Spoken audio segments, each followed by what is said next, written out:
안식일 3일 동안 평안하셨습니까? 네, 성전을 찾으신 여러분 모두를 진심으로 환영합니다. 특별히 정말 오랜만에 뵙습니다. 우리 이경욱 집사님 그리고 사랑하는 우리 준이, 준혁이 오늘 함께 예배를 드리게 돼서 얼마나 반가운지 모르겠습니다. 우리 온 마음을 다하여 좀 큰 박수로 좀 환영할까요? 우리 가족이지만 감사합니다.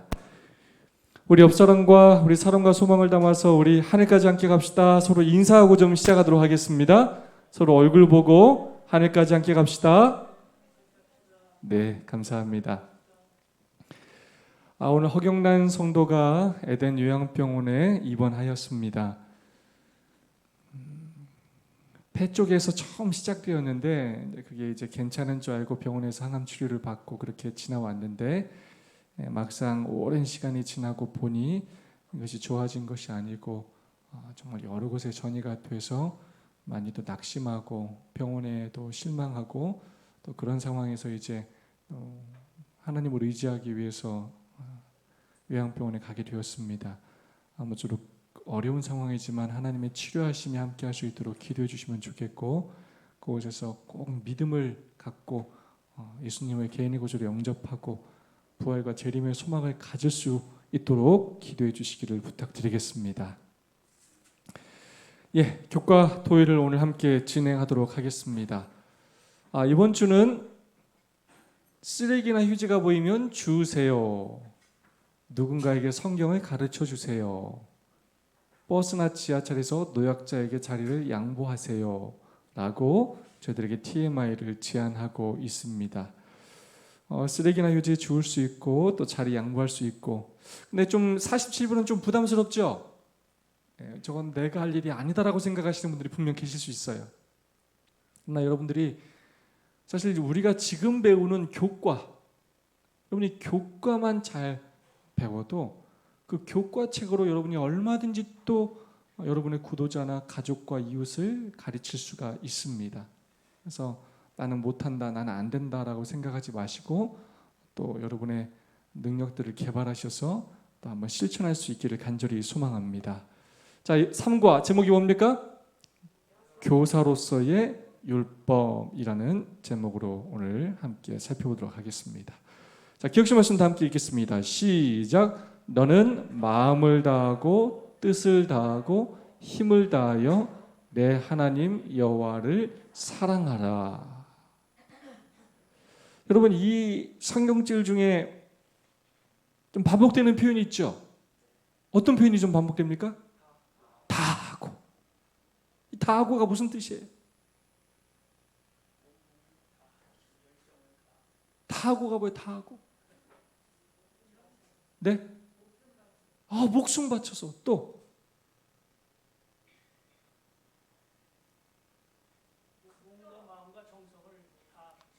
다하고 뜻이 뭐예요? 마음도 다하고 뜻도 다하고 힘도 다하고 모두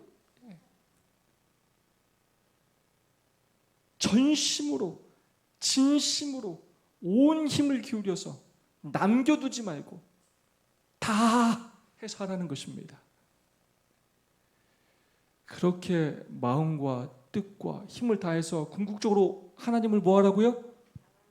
사랑하라는 것입니다.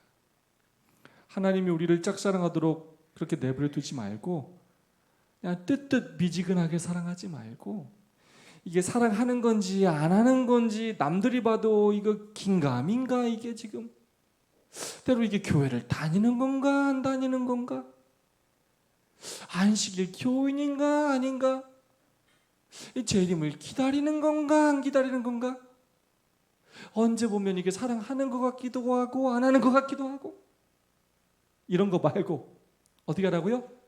다 남김없이 다 쏟아 부으라는 것입니다. 올인하라는 것이에요. 그렇게 하나님을 사랑하라라고 신명기는 우리에게 이야기하고 있습니다. 자, 교사로서의 율법. 자, 우리가 지금 큰 제목으로 뭘 배우고 있습니까? 기독교 교육. 자, 기독교는 뭐냐면 기독교 뭐라고 그랬죠? 예수님이 하나님이심을 믿는 종교예요. 그래서 우리는 예수님에 대해서 배우는데 자, 예수님에 대해서 배울 때, 예수님에 대한 교육을 받을 때 그 교사가 있다는 거예요. 교사. 근데 그 교사가 뭐라고요? 율법이라는 거예요. 그래서 우리는 율법을 통해서 자, 누구를 배운다고요? 예수님을 배우는 거예요. 예수님이 뭘 배워요? 품성을 배워요. 김몽수 집사님도 100점이에요. 그 품성을 배우는데 그 품성이 뭐예요? 궁극적으로? 사랑이에요. 자, 그래서 우리는 마음을 다하고 뜻을 다하고 힘을 다하여 내 하나님 여호와를 사랑하려면 뭘 배워야 된다고요? 율법을 배워야 돼요. 율법을 배워야 누구를 배우게 되고 예수님을 배우게 되고 그 예수님의 뭘 배워요? 품성, 하나님의 마음이 어떤지를 배워서 그런데 그걸 배워보면 하나님이 뭐다라는 걸 깨닫게 돼요. 우리 하나님은 사랑이시다. 그 사랑의 하나님에 대해서 배우고 나면 우리가 정말로 이 성경들처럼 마음과 뜻과 힘을 다하여 이렇게 사랑하고 싶은 마음이 생겨요. 근데 율법을 공부하지 않는데 성경을 공부하지 않는데 이 사랑하는 마음이 생기느냐? 굉장히 어려워요. 이 교회 안 오고 말씀 안 듣는데 갑자기 예수님을 사랑하는 마음이 막 불쏘서 오르냐 갑자기 집에서. 이런 일 있다고 없다고요? 믿음은 들음에서. 내가 마음과 뜻과 힘을 다해야 돼요. 여러분 여자 한 명 사귈래도요 그 여자한테 보통 써야 되는 게 아니에요. 첫 번째 뭘 써야 돼요? 시간 써야 돼. 시간. 만나야지. 또 만나면 또 뭐 해야 돼요? 돈 써야 돼요. 그럼 만나서 돈만 쓴다고 여자가 좋아해요? 뭘 줘야 돼요? 마음을 줘야 돼 또. 다르게 말하면 얼만큼 줘야 된다고요? 다 줘야 돼. 그래야 그 한 사람 네 사람 만드는 거예요. 근데 예수님은 우리한테 뭐 했어요? 마음을 다 하셨고 뜻을 다 하셨고 힘을 다 하셔서 우리를 뭐하고 계셔요? 제가 온 목소리를 다 했더니 지금 목이 아파요.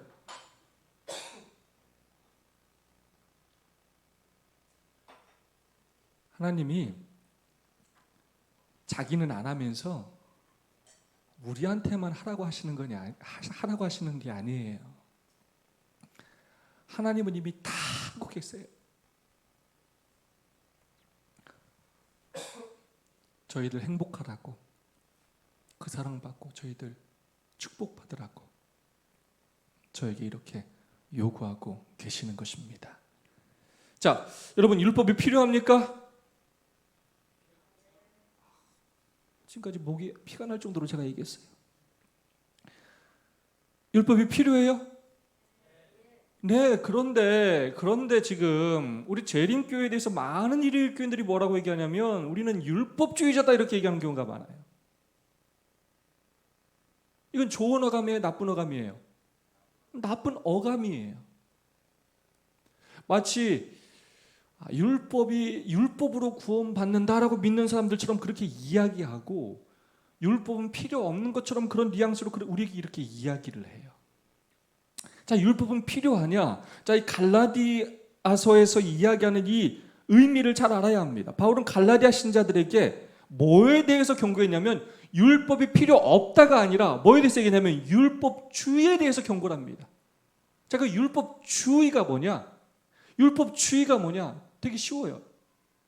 율법이 주님이 되는 게 율법주의예요.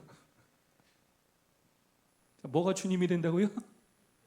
율법이 주님이야. 자, 결국 율법은 누굴 보여주기 위한 것인데? 예수님의 마음을 보여주기 위한 것인데 그 예수님은 없고 뭐가 올라가 있다고요? 율법이 더 올라가 있네. 그래서 그 율법의 정신이 뭐는 없고 사랑은 없고 뭐만 있어요? 손가락질만 있네. 정죄만 있네. 이게 율법주의예요. 그래서 구원이 하나님의 은혜로 받는 것이 아니라 예수 그리스도의 보혈이 필요 받는 것이 아니라 나의 뭘로 받는다고 여기는 거예요? 나의 의, 나의 공의, 내가 한 착한 일들로 구원받는다고 생각하는 게 율법주의예요.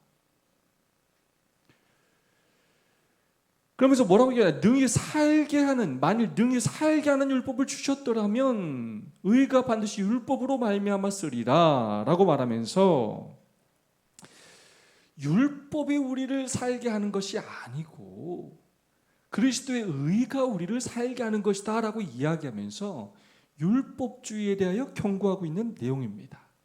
자, 그렇다면 율법은 필요 없느냐? 전혀 그렇지가 않다는 것입니다. 자, 그러면 율법은 우리를 가르치는 교사인데 그럼 율법은 어떤 의미가 있느냐? 자, 오늘 배우는 내용 중에 가장 중요한 내용이에요. 율법에 대해서 배울 때 여러분이 이 세 가지만 기본적으로 알아두시면 됩니다. 율법의 역할 세 가지예요. 첫 번째 뭐예요? 자, 제일 중요해요. 율법은 뭐다? 율법의 제1 역할이에요. 거울. 거울이 뭐합니까? 나를 보여줘, 비춰줘. 여러분 교회 오실 때 얼굴 한 번씩 봤어요? 안 봤어요? 봤어요? 안 봤어요? 저도 자신이 있지만 매번 확인해요. 얼굴에 뭐가 묻었는지, 이빨에 고춧가루가 끼진 않았는지 얼굴을 봐야 돼요. 항상 똑같은 얼굴이 아니에요. 얼굴에 뭐가 묻기도 하고 나를 보게 합니다. 자, 율법에 있어서 첫 번째 역할은 거울인데 왜 첫 번째 역할이냐면 그러므로 우리가 율법을 봄으로써 우리의 뭘 보게 된다고요? 우리의 뭘 봐요? 우리의 내 정체를 알게 돼요. 우리는 율법을 보지 않으면 착각을 해요.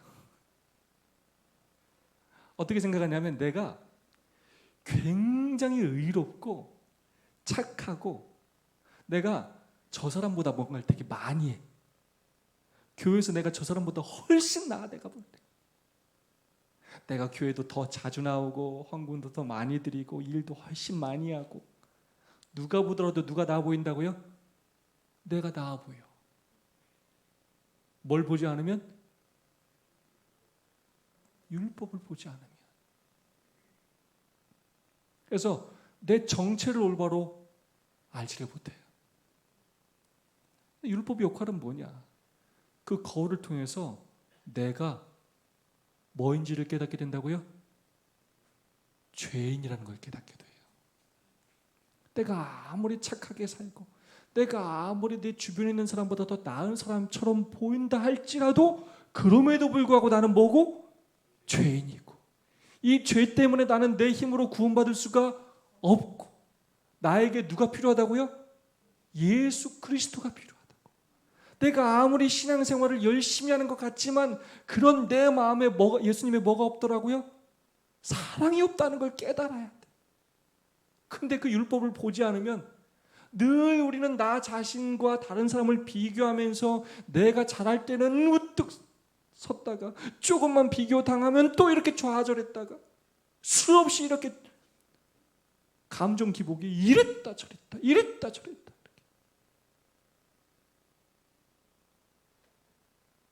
우리는 그렇게 살 수밖에 없어요. 그래서 우리에게 뭐가 필요하다고요? 율법이 필요해요. 우리의 본래 모습이 어떠한지. 그래서 우리가 죄인임을 깨닫고 율법이 우리에게 생명을 주지는 못하지만 생명이신 예수님이 필요하다는 것을 깨닫고 우리를 누구께로 인도한다고요? 예수 그리스도께로 인도하기 때문입니다. 율법 중요합니까? 율법은 너무나 중요합니다. 우리는 율법주의라고 말할 만큼 율법을 중요하게 여겨요. 왜냐? 그만큼 성경은 율법을 중요하다고 이야기하기 때문입니다. 두 번째, 율법 역할이 뭐라고요? 울타리 역할을 해요. 자, 울타리가 어떤 역할을 하죠? 보호하는 역할을 합니다. 테두리를 쳐줘요. 자, 테두리를 치면 보호한다는 건 나도 잘 나가지 못하게 할 뿐만 아니라 다른 사람들이 우리를 해치러 오는 것을 또 뭐 한다고요? 막아줘요. 다르게 말하면 우리로 하여금 우리가 안전할 수 있도록 보호해 주는데 그걸 나뿐만 아니라 사단과 외부에서 나를 공격해 올 때 방어해 주는 역할까지 해주는 것입니다. 우리가 올바로 율법을 알아야 이단과 이설이 휩쓸리지 않을 뿐만 아니라 우리가 믿음 위에 굳게 서서 나 스스로를 지킬 수가 있습니다. 율법은 바로 우리를 지켜주는 역할을 합니다. 세 번째, 어떤 역할을 한다고요? 나침판이라는 역할을 해요. 나침판은 어떤 역할을 하죠? 방향을 가르쳐줍니다. 남북을 정확히 가르쳐줘서 우리가 어느 방향으로 나아가야 할지를 가르쳐줍니다. 그래서 이걸 좀 다르게 말하면 기준을 정해줘요. 자, 뭘 정해준다고요? 기준을 정해줘요. 기준. 자, 죄의 특징이 뭐냐? 사사기 시대의 특징이 뭐냐? 자기 소견대로 행하는 거예요.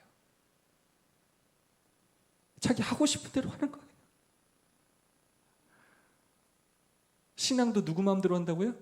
하나님 뜻이 아니라 내 마음대로요. 난 일요일 예배 드릴 건데? 난 월요일 날 할래? 믿기만 하면 되지. 아니 꼭 그 양 잡아야 돼? 나는 내 곡식으로 할래? 하나님을 믿어도 다 자기 마음대로 믿을 수 있어요. 근데 이 율법은 뭘 정해준다고요? 기준을 정해줘요. 시대와 상관없이 모든 인류에게 바른 원칙이 무엇인지를 가르쳐줍니다. 그래야 이 율법은 우리가 죄인임을 깨닫게 함으로 우리에게 예수 그리스도가 필요하다는 것을 깨닫게 함으로 우리의 삶의 은혜와 믿음의 생애를 살게 하고 그것을 통하여 그리스도에 대한 순종의 생애를 살도록 우리를 인도하는 길을 합니다. 감사해요, 안 감사해요? 너무나 감사한 일입니다. 그런 의미에서 율법은 우리의 뭐라고요? 교사예요, 교사. 그래서 우리가 기독교 교육에 대해서 배우는데 결국 기독교 교육의 핵심은 무엇이냐면 성경을 공부하는 것이에요.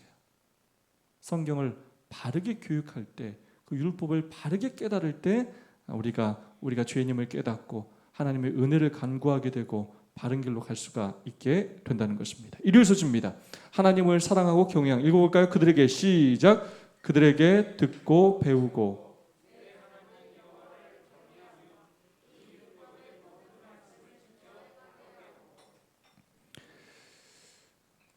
모세가 이스라엘 백성들에게 수없이 강조했어요. 듣고 배우고 그렇게 해서 하나님 여호와를 경외하며 이 율법 모든 말씀을 지켜 행하게 하고 우선 듣는 것으로 끝나지 말고 뭐 하고요? 배우게 하고 배운 걸로 끝나지 말고 뭐 하고요?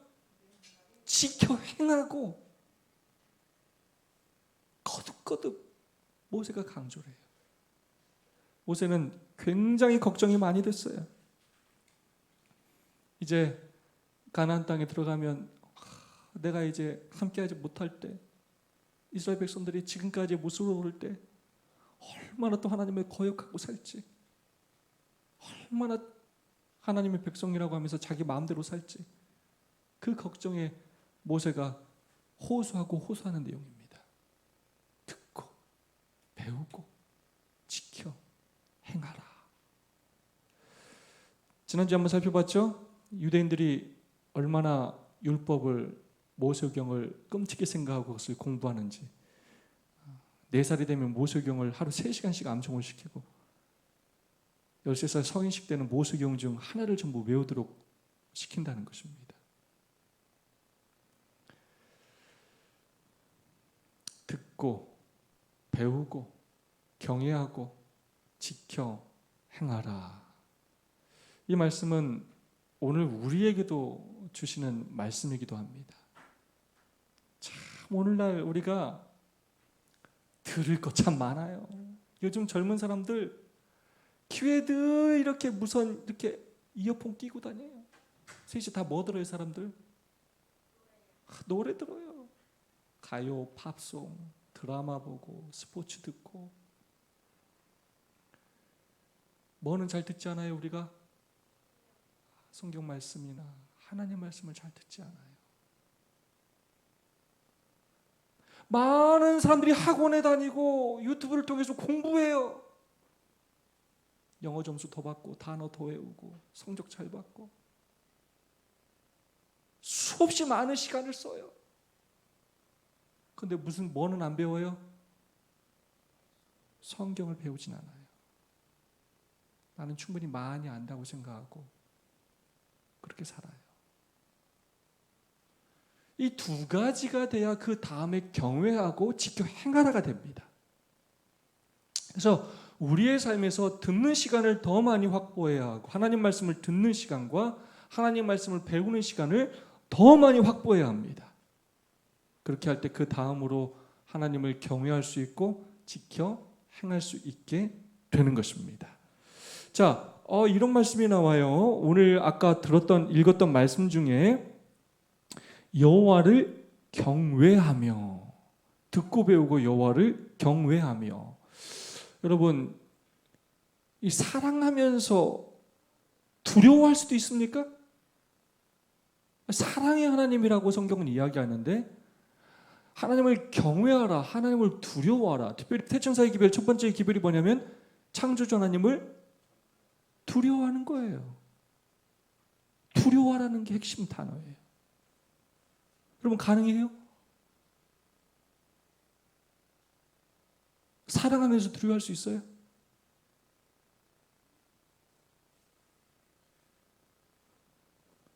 여러분이 사랑하면서 두려워하는 존재 있습니까? 한번 생각해 보세요. 가만히 한번 생각해 보세요. 세이 그런 사람이 있어요? 부모님 두려워요? 네, 우리가 1차적으로 사실 사랑하면서 두려워할 수 있는 대상 중에 우리의 육신으로는 첫 번째는 부모님일 수 있어요. 그 다음에 또 어떤 선생님, 내가 좋아하는 선생님에게 그런 감정을 느낄 수도 있겠습니다. 근데 진짜 여기서 그냥 두려움이 무서운 분 말고 이 경외라는 표현, 이건 경외라는 표현은 좀 다른 어감인데 마치 지난주 안식일에 설교했던 것처럼 베드로가 그냥 화요일에 설교했나요? 이적을 경험하고 고기 잡는 그 이적을 경험하고 하나님 앞에 그냥 예수님 앞에 뭐예요? 무릎을 꿇어요. 그냥 하나님의 뭘 경험하고 나서요? 그 놀라운 능력을 경험하고 나서 그냥 그 거룩하심과 그 능력에 압도당해가지고 그냥 절로 고개를 숙이게 돼요. 그건 사실 살아가면서 우리가 그런 경험하기가 쉬워요, 어려워요? 굉장히 어려워요. 인간 앞에서 우리가 그럴 만한 사람을 찾는 건 쉽지가 않아요. 압도되어서 그냥 그 사람 앞에 그냥 이렇게 절로 고개가 숙여지고 그냥 무릎이 꿇어지는 사람 찾기가 쉬워요, 안 쉬워요? 쉽지가 않아요. 근데 우리 하나님은 그런 분이시라는 거예요. 하나님이 얼마나 위대하고 놀라우신 분인지를 우리가 경험을 하면 그렇게 하나님을 사랑하는 것뿐만 아니라 진짜 하나님을 두려워하게 되고 경외하게 된다는 거예요. 그렇게 하지 못하는 건 사실은 우리가 어떻게 하는 거냐면 하나님의 반쪽밖에 모르는 거예요. 하나님의 반쪽. 그냥 사랑의 하나님한테 아무렇게나 해도 되는 것처럼 생각해. 하나님한테. 근데 하나님은 감히 우리가 그렇게 할 만한 분이 아니라는 거예요. 그만큼 크고 놀랍고 위대하고 두려워할 분이라는 거예요.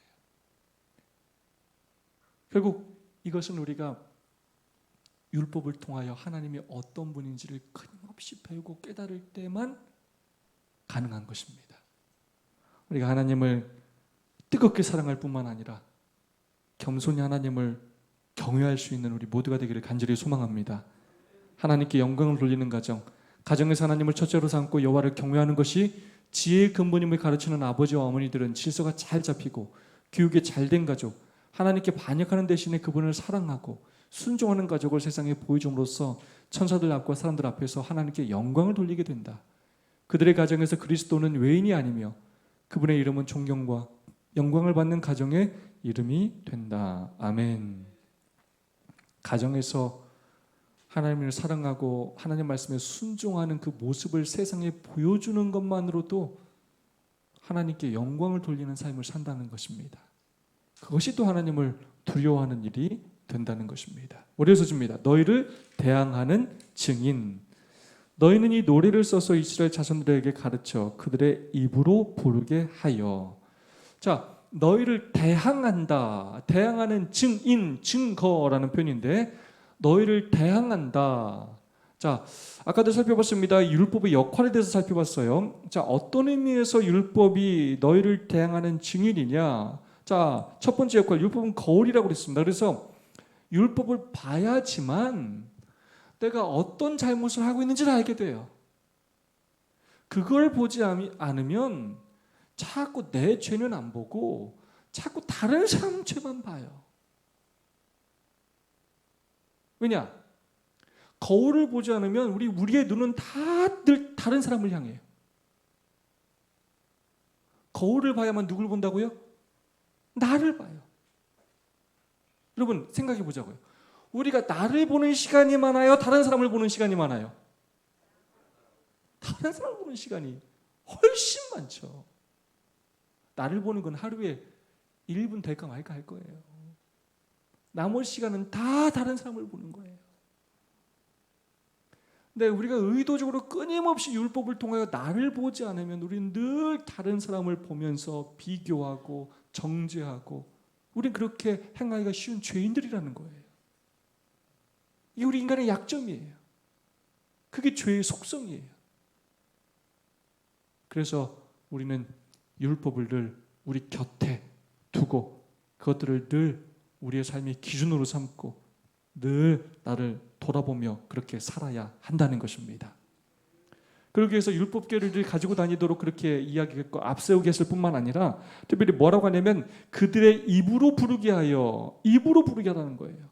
자, 그래서 이 성경에 있는 이런 율법들을 뭘로 만들라고요? 노래로 만들라는 거예요.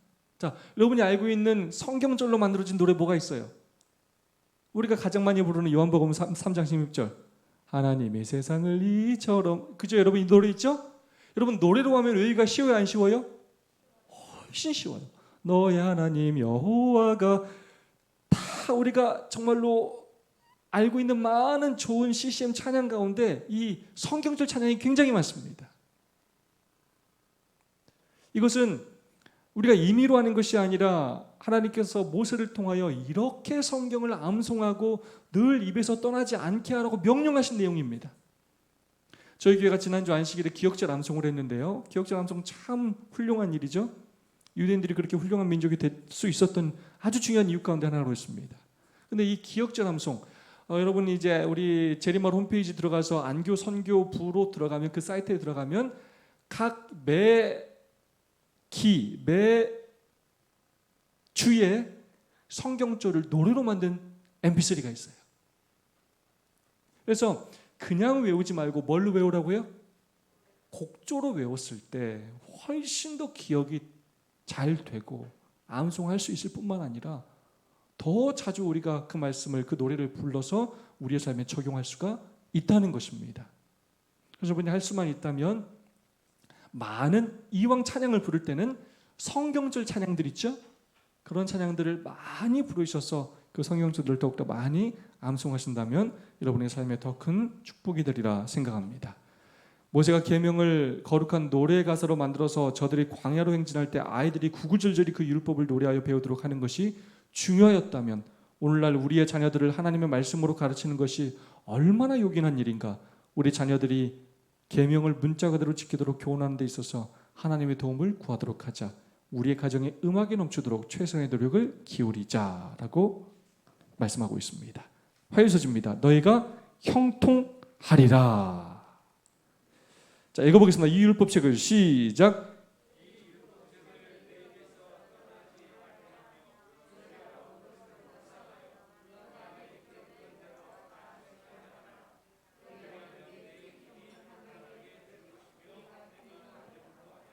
아멘입니까? 그럼 복 받고 싶습니까? 형통하리라가 무슨 뜻이에요? 잘 되고 복 받는다는 뜻이에요. 그럼 복 받는 비결을 우리에게 분명히 얘기하십니까? 안 하십니까? 분명히 이야기하고 계셔요. 율법책을 입에서 떠나지 말게 하고 주야로 그것을 묵상해서 기록된 대로 지켜 행하라. 그리하면 내 길이 평탄하게 되고 내가 형통하게 될 것이다 라고 약속하셨습니다. 보통 사람들은 이렇게 생각합니다. 예전에 한번 소개해드렸죠. 10대는 성공한 아버지를 뒀으면 성공했다고 생각하고 20대들은 학벌이 좋으면 성공했다고 생각하고 30대는 좋은 직장에 다니면 성공한다고 생각해요. 대기업 들어가는 거, 공무원 되는 거 성공한 인생이라고 생각해요. 40대는 돈을 좀 많이 벌어서 여유가 있어서 2차를 쏠 수 있을 정도면 성공했다라고 생각하고 50대는 공부 잘하는 자녀가 있으면 성공한다고 생각해요. 왜냐? 요즘은 공부를 잘해도 돈이 있어야 돼요. 돈과 정보력이 있어야 되고 부모가 빵빵해야 공부도 잘해요. 계층에서 용나는 시대가 점점 안 되고 있어요. 60대는 아직도 돈 벌고 있으면 성공한다고 그래요. 70대는 건강하면 성공이라고 얘기하고 80대는 본초가 밥 차려주면 성공이라고 얘기하고 90대는 전화 오는 사람이 있으면 성공이고 100세는 아침에 눈 뜨면 성공이다 라고 얘기해요. 여러분, 우리 그리스도인에게서는 어떤 삶이 성공한 삶입니까?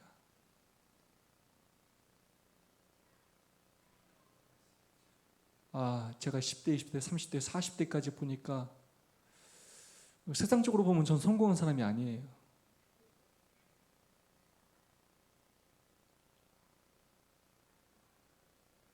우리에게 뭐가 성공이에요? 성경은 우리에게 확실히 이야기합니다. 여러분, 하나님의 말씀에 순종하는 삶이 성공한 삶입니다. 여러분, 이 사실을 꼭 믿으시기 바랍니다. 세상에서 아무리 잘못된 기준으로 평가하고 오해하고 우리를 유혹한다 할지라도 하나님 말씀에 순종하는 삶이 성공한 삶임을 꼭 믿으시기 바랍니다.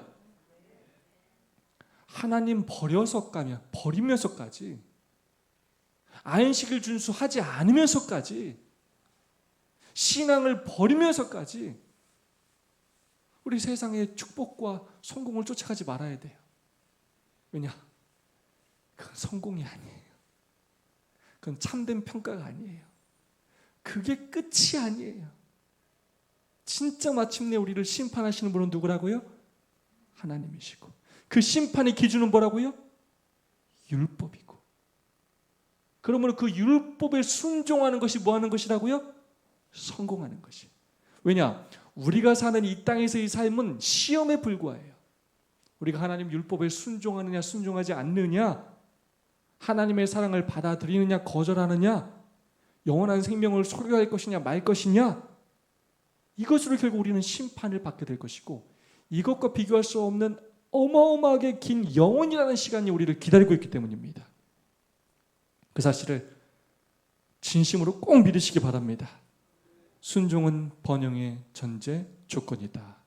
그들이 하나님의 율법에 순종하면 그분께서는 그들을 세상 나라들 앞에서 놀라운 번영의 대상으로 삼으실 것이다. 여러분 감사하지 않습니까? 순종하면 놀라운 축복을 주신다는 거예요. 순종하기만 하면 그들은 다른 민족들을 고통스럽게 한 질병에서 보호를 받고 그것뿐만 아니라 지적 능력의 축복을 받을 것이었다. 하나님의 영광, 그분의 위엄과 능력이 그들의 모든 번영을 통하여 드러나게 된다라는 것입니다. 우리는 세상과 다른 기준으로 세상 사람들이 성공했다고 자부하고 자신들을 높일 때 우리는 정말로 하나님의 기준대로 하나님 말씀에 순종하면서 하나님이 주시는 축복들로 살아가는 우리 모두가 되었으면 좋겠습니다. 수요소지 율법 준수자들의 분투와 노고, 굉장히 중요한 주제입니다. 자, 역대하 31장 21절 읽어볼까요? 시작.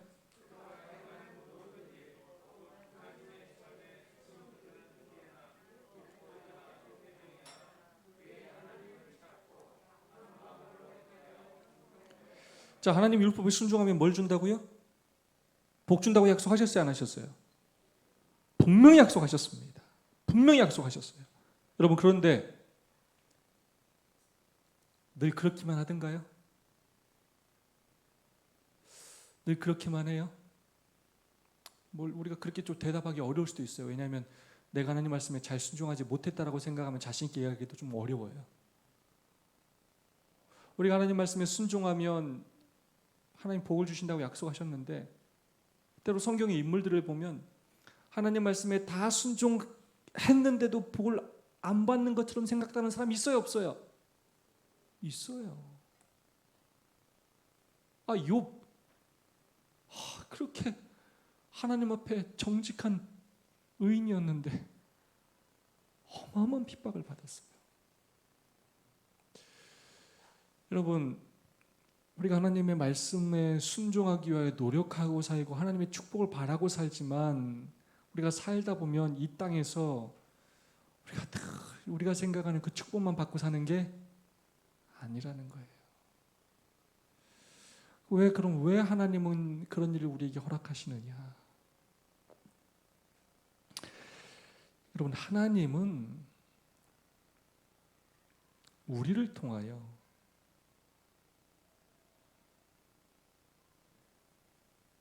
하나님의 품성을 이 땅에 보여주기를 원하셔요.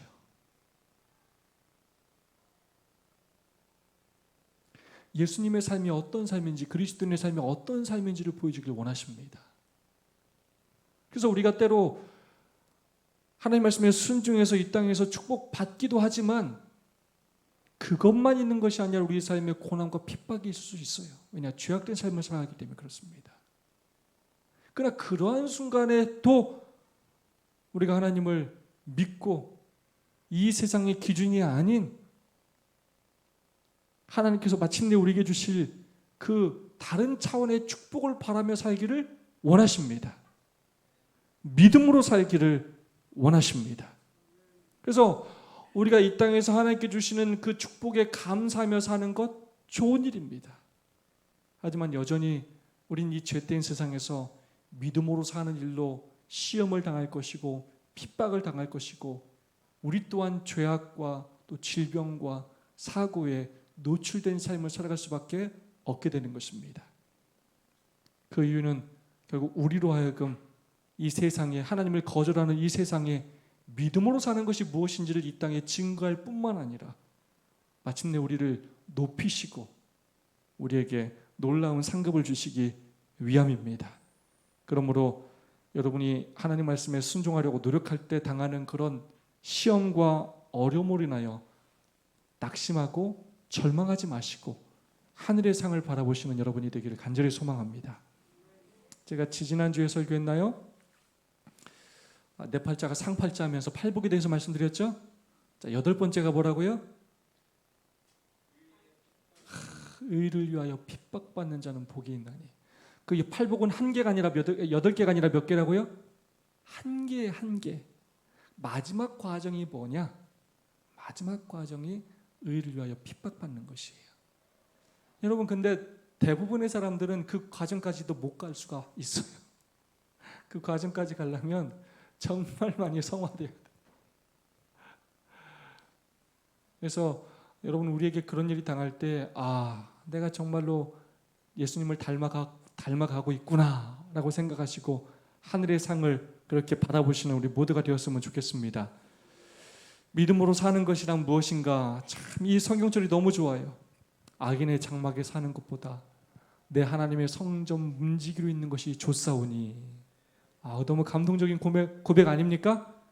내가 세상에서 대단히 인정받고 높은 지위, 대단히 많은 돈을 벌지 못한다 할지라도 내가 믿음으로 살 것이고 내가 성전 문지기로 살겠다. 그런 믿음으로 살았으면 좋겠고, 이 모세의 선택, 그것에 대한 이 성경절의 표현은 너무나 감동적이에요. 믿음으로 모세는 장성하여 바로의 공주의 아들이라 칭함을 거절하고, 저걸 막 못해가지고 안달이 난 게 아니라 뭐 했다고요? 거절하고, 도리어 하나님의 백성과 함께 고난받기를 잠시 죄악의 낙을 누리는 것보다 더 좋아하고, 그리스도를 위하여 받는 능욕을 애굽의 모든 보화보다 더 큰 재물로 여겼으니 이는 상 주심을 바라봄이라. 하나님의 것을 더 귀하게 여기고 더 크게 보고 그것을 성공으로 여기는 우리의 삶이 되기를 소망합니다. 그렇기 때문에 이런 말씀을 주셨어요. 부조화 선지자, 고난 속에서도 순종의 길을 가라는 것입니다. 고난의 길처럼 보이고 세상적으로 성공하지 못할 것처럼 보이고 망하는 것처럼 보인다 할지라도 순종의 길을 가라는 거예요. 때때로 그들의 전도가 거의 이겨내기 어려운 장애물로 가로막힐 때 낙담하고 절망에 빠질 자들이 있을 것이다. 그러나 하나님께서는 그와 같은 자들에게 앞으로 나아가라고 말씀하신다. 어떤 희생을 치르더라도 그대의 임무를 다하라. 그대의 영혼을 공포에 몰아넣는 엄청나게 무서워 보이는 고난들이 겸손히 하나님을 신뢰하면서 순종의 길을 따라 앞으로 나아갈 때에는 사라질 것이다. 안 없어질 것처럼 보이는데 순종하고 한 발짝 한 발짝 걸어가면 어떻게 된다고요? 싹 사라진다는 거예요. 그걸 경험하라는 거예요. 자, 그러면 뭘 경험하냐면, 그제서야 뭘 경험하냐면 그 사랑의 하나님이 두 번째 어떤 하나님으로 느껴진다고요? 경외, 정말 놀라우신, 두려워할 만한 하나님으로 딱 우리가 압도를 당하고 그분께 무릎을 꿇을 수밖에 없게 돼요. 도저히 무너질 것 같지 않던 그 성들이 싹 무너지는 경험을 하면서 우리는 하나님을 두려워하게 되는 것입니다. 목요소지, 우리의 모본이 되시는 예수님. 자, 그래서 예수님은 이 땅에 오셨어요. 예수님이 이 땅에 오셔서 뭐 하셨습니까? 자, 예수님이 이 땅에 오신 목적이 뭐라고 했어요? 김민철 집사님. 하나님을 보여주시기 위해서 오셨어요. 하나님을 보여주기 위해서 오셨어요. 하나님의 성품을 보여주셔요. 그러면서 예수님이 이 땅에 사신 게 뭐냐? 율법을 순종할 수 있다는 걸 보여주셔요. 율법을 순종하는 삶을 사셔요. 율법을 어떻게 순종해야 하는지를 다 보여주세요. 이웃을 사랑하라가 뭔지, 하나님을 사랑하는 게 뭔지, 안식일을 지키는 게 뭔지 다 보여주세요. 그래서 저는 이 말씀을 준비하면서 이런 생각이 들었어요. 자, 우리가 안식일을 지킨다고 우리가 굉장히 많은 규칙들을 만들어놨어요. 유대인들 굉장히 많은 규칙들이 있죠. 과연 이것이 좀 바른 것인가 하는 고민을 제가 하게 됐어요. 예수님이 어떻게 안식일을 지켰는지, 잘못 안식일을 지키는 그 유대인들에게 안식일을 어떻게 지키는지 가르쳐 주려고 이 땅에 오셨어요. 예수님께서. 그래 주님께서 뭐 하셨어요? 안식일에 다 뭐 하셨습니까? 예배 드리고 집에 가서 주무셨어요? 병 고치고 죄인을 찾아가서 용서하시고 단 한순간도 쉬지 못하시고 봉사하시고, 우린 몇 시에 해가 졌는데 뭘 먹었느냐 안 먹었느냐, 뭘 샀느냐 안 샀느냐, 굉장히 우리의 규칙대로 정해놓고 그걸로 안식일을 지켰는지 안 지켰는지 따질 때가 굉장히 많아요. 예수님이 하신 대로는 하지 않으면서. 그래서 하나하나 이웃을 사랑하는 것은 무엇인지, 예수님께서 어떻게 우리에게 율법을 해석해 주셨는지, 그거 가르쳐 주시려고 예수님께서 이 땅에 오셨어요. 그래서 우리는 누구를 배워야? 예수님을 배워야 율법의 진정한 의미가 뭔지를 알게 되는 것입니다. 그렇게 알아야 하나님이 누군지를 올바로 알게 돼요. 왜 하나님이 구약에서 막 이방인들을 멸하고 왜 그러셨는지를 알게 돼요. 그게 어떤 의미가 있는지를 알게 되는 것입니다. 예수님께서 이 땅에 오신 이유, 우리에게 하나님의 모습을 보여주고 하나님의 품성, 사랑을 보여주시기 위함입니다. 자, 짧은 시간이지만 한 5분 정도 서로 나누고 기도하는 시간 갖겠습니다.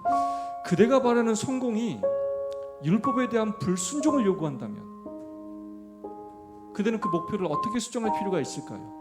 지금 여러분의 삶 속에서 때로 여러분이 추구하는 어떤 인생의 목표가 하나님이 바라시는 그 율법과 옳지 않다고 느껴지는 부분이 있다면 어떻게 여러분의 그 삶을, 목표를 수정할 수 있을지, 수정해야 할지, 그것에 대해서 함께 짧은 시간 나눠주시고 기도하는 시간 갖도록 하겠습니다. 한 5분 정도 나눠주시고요, 꼭 함께 짧게 서로 기도해 주시고 우리 25분에 곧바로 마치도록 하겠습니다. 묵상 기도로 그때 마치도록 하겠습니다. 2분 또는 3분씩 함께 말씀을 나눠주시고 기도해 주시면 감사하겠습니다.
서로의 결심을 위해서 간절히 기도해 주시고 마치도록 하겠습니다. 서로를 위해서, 교회를 위해서 기도해 주시면 감사하겠습니다.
묵상 기도로 화요 기도회를 마치도록 하겠습니다.